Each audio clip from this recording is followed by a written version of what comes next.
بالك العصر ده مش بتاع عصر الايدياز. يعني لو انت دخلت على اي بلاتفورم هتلاقي ايديا فور بزنس، هتلاقي حلول. لو سالت تشات جي بي تي هيقول لك.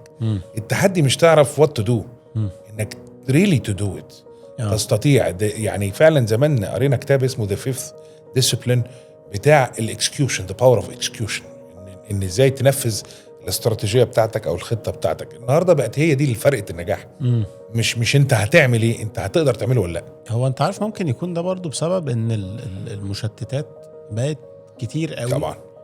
فطبعا انت وانت شغال وانت قاعد وانت في اي مكان، هو انت لازم هيبقى في انتربشن بيحصل، ولو ما قدرتش تكنترول اللي هو انا دلوقتي المفروض اكون بعمل ايه مش هتعرف تتصرف. زمان كانوا بيقيسوا المخ بتاع الانسان بيتعرض لكم مثير خلال اليوم، وبيفلتر الكلام ده المخ بيرسبوند للحاجه اللي تهمه.